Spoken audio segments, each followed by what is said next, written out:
Hey guys, my name is Gabby, welcome back to my channel, and today I'm going to be filming my January wrap-up. In the month of January, I read a total of 8 books, and that was 5 audiobooks and 3 novels. And yeah, let's just jump right into it. So the first book I read in 2017 was Too Late by Colleen Hoover, and this is a book that she wrote on her Wattpad that she actually published into a full-length novel. I just wanted to warn people that this book does contain abuse, rape, drugs, and schizophrenia. It's a very dark book for Colleen Hoover. But this book basically follows this girl named Sloane who's dating this complete psychopath named Asa. She's only dating him because he's paying for her brother's hospital bills, like her little brother's in the hospital. But then she meets this guy named Carter in one of her college classes, and he might be able to like save her from the situation that she's in. Honestly, I didn't like any of the characters. They all just felt very like two-dimensional, and I couldn't really stand any of them. I couldn't stand Sloane because she just keeps going back to this really abusive, annoying asshole of a guy, and I couldn't stand the insta-love romance that starts to form between Sloane and Carter. It just all felt very forced. However, this plot is like insane, and it's so fast-paced, and I could not put this book down for the life of me. It's so addicting, and it's so good. Love Colleen Hoover's writing style, of course. However, the ending of this book did get a little cheesy and predictable to me, and was just a little bit too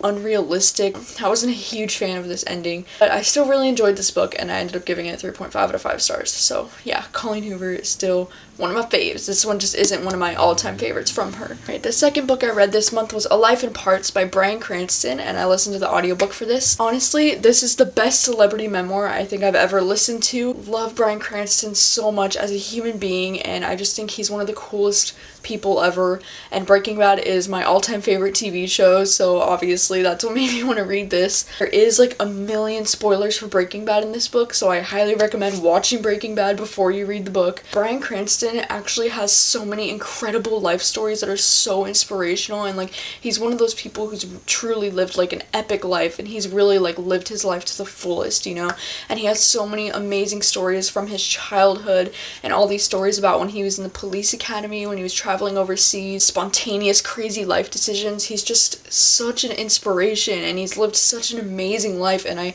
loved hearing all of his stories, and I loved hearing all the behind the scenes of Breaking Bad. It really felt like I was like watching the series all over again with all of his stories. I love Bryan Cranston. I think he's such a legend, and I loved this book so much. I gave it 4.5 out of 5 stars, and the only reason why I took off a half rating is because the ending of this book is so abrupt, and I don't think he really knew how to end it. But either way, I love this book. Highly recommend it. If you like Bryan Cranston and you like Breaking Bad, read this. You will not regret it. The third book I read this month was A Study in Charlotte by Brittany Cavallaro. Sorry.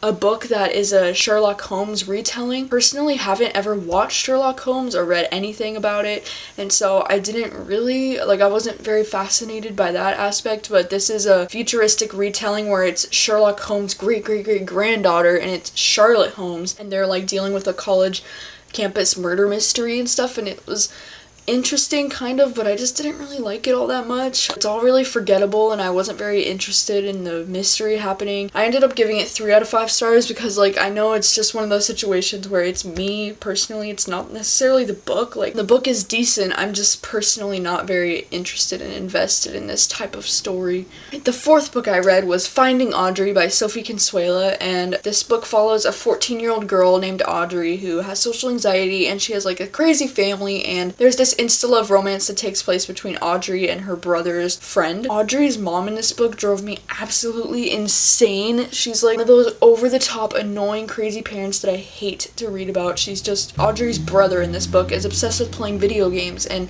Audrey's mom is like one of those moms who's like, oh my god, that's gonna like be so bad for your education, and like video games are gonna ruin you and all this stuff. The first half of the book, it's about nothing but like her brother's obsession with video games, and her mom like being annoying and like nagging them about stop playing video games and go outside like a real kid non-stop.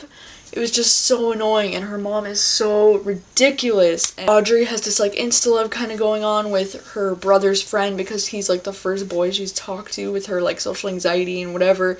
And it's like, it was just really cheesy, and it felt like this book maybe was written for a younger audience since the main character is only 14. But I don't know, I really didn't like this one. I ended up giving it 2 stars. The 5th book I read this month was The Haters by Jesse Andrews, and this book was really hard to rate because sometimes it was ridiculously funny and then sometimes it was like really annoying. It follows these 2 boys named Wes and Corey who go to a jazz camp, and while they're there they meet this girl named Ash, and they all decide to start a band and ditch the jazz camp and go on the road together, and it's like a road trip. And Wes and Corey together, I found them really hilarious. Like, they have a lot of like inappropriate teenage boy humor, which I actually find really funny as long as it's not like over the top and like, you know, there's like 10 million penis jokes, but it's like, it's funny, you know, it's teenage boy humor. The character Ash, like the girl, really annoyed me at some points because she's kind of like, she reminds me of Margot in Paper Towns, like the way she's this like really hot and unattainable girl, but like she uses her hotness to take advantage of the male characters in the story, and she's just kind of a bitch all of the time. And I just couldn't stand her really for most of the book, so she kind of was like a down point for me. But I did end up giving this book 3 out of 5 stars. It was good, it just wasn't as good as it could have been, and Ash was really annoying me. The 6th book I read this month is This Is Where I Leave You by Jonathan Tropper, and I watched this movie like forever ago, and I loved the movie, and I've been wanting to read the book ever since, and I'm really glad I did. I really ended up enjoying this book. It follows this guy named Judd Foxman who catches his wife cheating on him with his boss, and then finds out a few weeks later that his father died, and so he has to go for a whole week. Like, their family's gonna be sitting in the house and not leaving for a whole week. And I love all of the characters in this book. I love every member of like Judd's crazy family.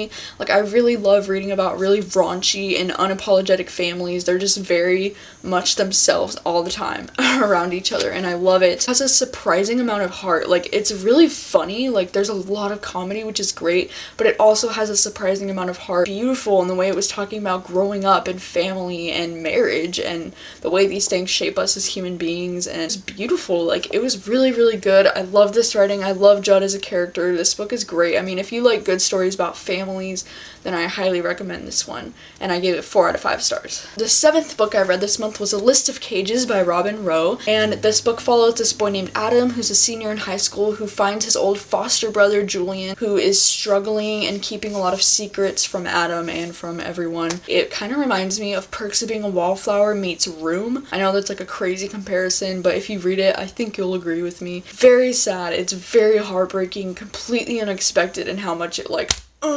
moved me. It got a lot darker than I was expecting. Adam and Julian's friendship in this book is everything. I loved their friendship. It's definitely the highlight of the book, and I related so much to Julian and his social anxieties in high school. He reminded me a lot of the character Charlie in Perks of Being a Wallflower, like spitting image, you know? And then with Adam as his like older brother, foster brother, but like friend, kind of like in Perks of Being Wallflower when Charlie has his older group of friends. It's just like that. I ended up giving this book 4 stars because I knocked off a star because the ending of this book was a little bit predictable and too convenient for the whole storyline. I just wanted something a little bit more like unpredictable. Other than that, it was very good, very emotional, really powerful story, and it's probably going to be on my favorites of 2017. It was just so good and so beautiful, and I was crying most of the time. And the last book I read this month was actually a reread of It Ends With Us by Colleen Hoover. I checked out the audiobook from my library, and I listened to the audiobook, and the audiobook is actually really great, and I really enjoyed it. This is one of my favorite books of all time. It was number 2 on my favorite books of 2016 list, and I was just getting a really strong urge to reread it again because Atlas is my favorite. I loved it even more the second time, and it's really great, and I definitely think you should read it. And I have a full book talk for this that I'll be putting in the description so you can see all of my crazy feels. Yeah, second time reading it, love it just as much. It's great. I recommend it. Read it. So those are all of the books that I read this month. I also wanted to mention that I read about half of these 2 books, Heartless by Marissa Meyer and A Season for Fireflies by Rebecca Maisel. I read like about half of both of these books, and I didn't really care for either of them, so I stopped. I mean, I'm kind of disappointed with Heartless because Marissa Meyer is one of my favorite authors, and The Lunar Chronicles is like literally my favorite series, but this book just wasn't for me. I'm not a huge Alice in Wonderland fan, so I wasn't really loving this one. And then with Season for Fireflies by Rebecca Maisel, she had one of my least favorite books of the year last year, but I figured I should just give this one a chance because why not? But the plot for this one was so ridiculous and all over the place and random, and I didn't like any of the characters, and I don't know what I was expecting, but I stopped reading it about halfway through, and so I just wanted to mention these two, but I'm not going to include them in my count for the overall year because I did stop reading them about halfway through. So those are all the books that I read in the month of January. I think my favorite book of the month was either A List of Cages or Bryan Cranston's memoir, actually. I really loved Bryan Cranston's memoir. It was great. It was, like, it made me feel so happy, and every time I got to listen to it again, I got so excited, and it was just wonderful. What was the best book that you read this month? How many books did you read? This month has been kind of crazy for me because I started going back to college at the very beginning of the month, so that's been fun to like get back into, and I turned 22 years old this month. What? I know I still look like I'm 16, but I'm not. Anyways, thank you guys so much for watching as always, and I'll see you guys next time. But I'm weak, and what's wrong with that? Boy, oh boy,